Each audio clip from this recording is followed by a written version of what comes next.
Hi, I'm Christopher Ray, and welcome to the second of 3 video lectures about Shen Congwen's novella Border Town. This is a fantastic work, and I recommend that you read it first before you watch these video lectures. However, I also suggest that you check out the video lecture I made about the author, Shen Congwen, since his life can help us to understand some of what his works are about. In this video lecture, I really want to focus in on time, and particularly the special time-space of idealized communities. I want to argue that Shen Congwen is presenting us with something of an imperfect paradise, of a community that could be ideal if not for the hand of fate and if not for some mistakes that humans made. And I want to just raise a couple of touchstones here to help open up this concept. One is peach blossom spring. The second is the concept of the pastoral, a concept that is somewhat imported from Western criticism and traditions, but which I think that we can adapt to suit our purposes and understand how nostalgic utopias are imagined and represented. The second part of this video is going to focus really in about different types of time that we get in the novel. And I want to talk about how lyricism in particular is a product of the manipulation of time, and how one of the things that Shen Congwen I think does very effectively is to remove us from just viewing this as a purely realistic work, but one that is also influenced by myth, is influenced by fantasy, and even by dreams, and that this is done through modulating time registers. Going upriver to find a better way of being is a concept that appears in Tao Qian's Peach Blossom Spring. This is perhaps the most famous work of Chinese literature set on a river. And I'm going to share the entire text on the slides here. I'm not going to read them, but just to summarize, we have this fisherman who is just going out to fish, but one day stumbles into a portal on the river that takes him to a paradise, to an idealized community that is removed from all the trauma of history, from all the trauma of political turmoil, from all of those worries. And it's something of an agrarian community that lives in harmony. People don't feel the need to go anywhere else. They don't need the outside world. And so he enters this portal, not realizing it. He wasn't seeking it out. Once he's there, he wants to stay. And when he eventually leaves, the people tell him, you don't need to tell the outsiders about us. Don't tell them that we exist. But of course, he breaks this trust. He does tell people.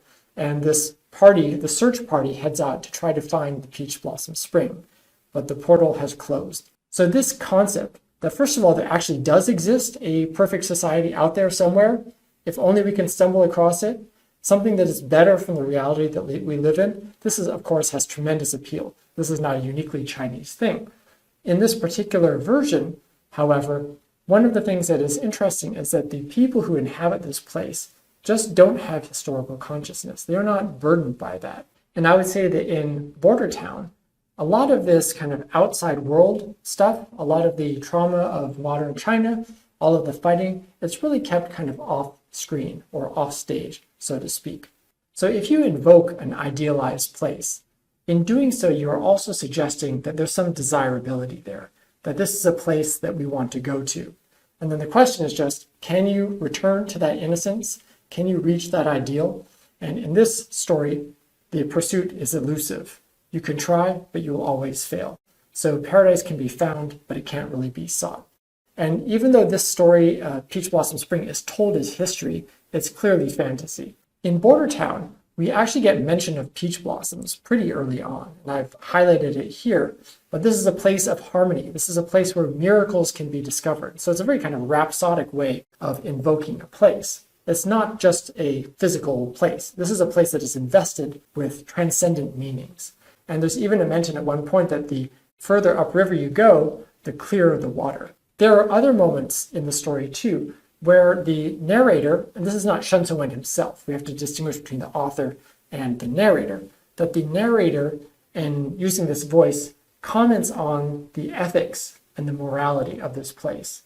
And referring to sex workers, right, to Chadong's prostitutes, he talks about them as being superior to, in their moral virtue, outsiders who are so judgmental, and they're more trustworthy than those city people who know all about shame. So there's an explicit rejection of externally imposed moral visions. And so I think this to me is a very clear, explicit sign of Shen Congwen trying to draw a border between this place and other places. The second notion that I want to bring up related to imperfect paradises is the pastoral. So I think briefly it could be summarized as a literary work that idealizes rural life. Now the pastoral is usually referring to like shepherds and sheep. There are no sheep really in this work. So this is referring to herding, which is a pretty easygoing life, a cushy summer job, but you still have to tame the sheep. You still have to bring them into the fold, literally. And so the pastoral is often connected with this simpler way of life. And I would point out that this is not just an aesthetic concept that is like neutral. I would also consider it to be a moral concept, that the settings, the characters, and the pace of life is something that is desirable and is represented in very positive, moralizing terms. So there are a lot of associations: simplicity, charm, serenity, and this notion that that type of environment is superior to the hustle and bustle of civilized and particularly urban life. It also refers to a more general concept of man's relation to nature, and that there's a symbiosis here, but that man is also making an impression, even a modest one, in taming nature in some way and bringing all the sheep back home to be sheared. So the time element related with the pastoral is often that this is something related to the past. This is an imaginary of the past. This is a way of being that is now mostly unavailable to us. So we can use the concept of the pastoral to analyze several elements of fiction: settings, characters, the sense of time, whether narrative time or kind of plot time, and the diegetic lives of the characters, as well as the scenarios that we see represented as iconic. So the pastoral as a concept is very closely tied to time self-consciousness, in that when we are painting these idealized images of shepherds and their sheep, this is usually in a time where we feel like that time has passed us by, and we want to recapture it, at least symbolically. That now we live in a complicated, modern, corrupt world, and oh, if we could only go back to that time before industrialization and urbanization. So in Border Town, I feel like we have a convergence of this peach blossom spring imaginary and a pastoral imaginary, where there is this kind of generalized sense of well-being in this rural place, and also this sense of disjuncture, that this is a place apart, kind of like the peach blossom spring, and that people within this place don't really need the outside world, don't need to think about it. And all of their concerns are very local. Yes, they do trade with the outside world, but really they're just looking forward to the next festival and to the local alliances. So all of their politics really is local. And Shen Congwen, I think, is writing this way, partly conscious that many of his readers are urban, that they live in cities. They do not live in places like Chadong. And so this is an exotic imaginary to them. This is a part of China that they may have never visited and may never visit, and they understand only through literary representation.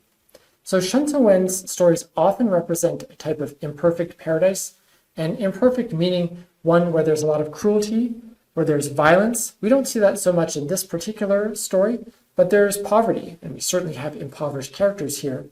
And there's also this hand of fate, which does not really care about human life. So if Cui Cui is heaven's agent, heaven seems to have other agents too who bring misfortune. And in fact, interpreted in a different way, she keeps her grandfather alive, but eventually she kind of causes the death of someone else, if indirectly. So let's take a closer look at how Border Town is shaped by time. Well, I think we can distinguish between the time of the story world, this fictional story world, the time of Cui Cui growing up, of grandfather getting old, of the evolution of this society and community, but then there's also a narrative time. So in the story time, everything is just a chronology, right, from birth to death. In narrative time, however, you can mix things up. So you can put events out of sequence, and that happens at several times in the novel. So let's think about diegetic time. Well, you have examples such as individual time, the stories of Grandpa. So Grandpa has his own trajectory, Cui Cui has her own story. Sometimes they do things simultaneously, but in different places. Sometimes they converge and they are in the same place at the same time. But their lives also begin and end at different times. So nothing is exactly the same. You also have community or societal time, where Chadong follows the seasons with its different festivals, as well as its ongoing river commerce. Then you also have this national time, which is alluded to in that earlier quotation, but we don't focus on too much in this novel. And so the festivals are particularly important in the plot, right, where these are kind of set pieces that describe the local customs. And it's almost like the story of Cui Cui and her grandfather and those two boys stops for a little while we have this description of local color. And some of them are very precisely dated to parts in the lunar calendar.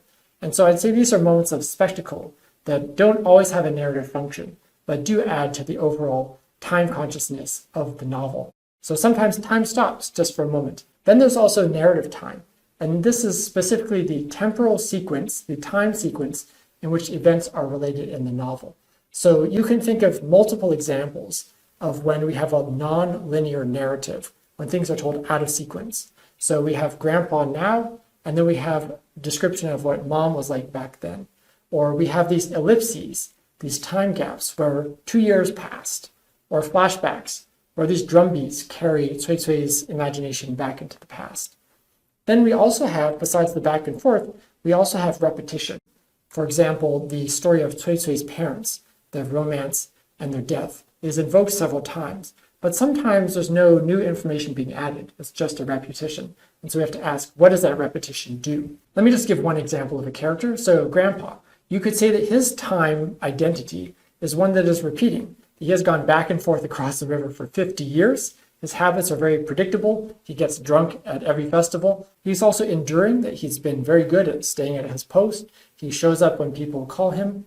He is also a figure of memory because he can remember things that Cui Cui did not experience and doesn't know. And so Cui Cui experiences the past through Grandpa's recollections. And then I'd also add that he's also expiring, since he is, we're told right from the beginning, very close to death. Grandpa and Cui Cui are also united by motifs of time. They are both residual characters. They have both survived the traumatic death of Cui Cui's parents, even though, of course, only Grandpa can remember it. They are both subject to biological time. Cui Cui is growing up, Grandpa is growing old. They are also subject to repetitive time, that they both ferry passengers back and forth again and again.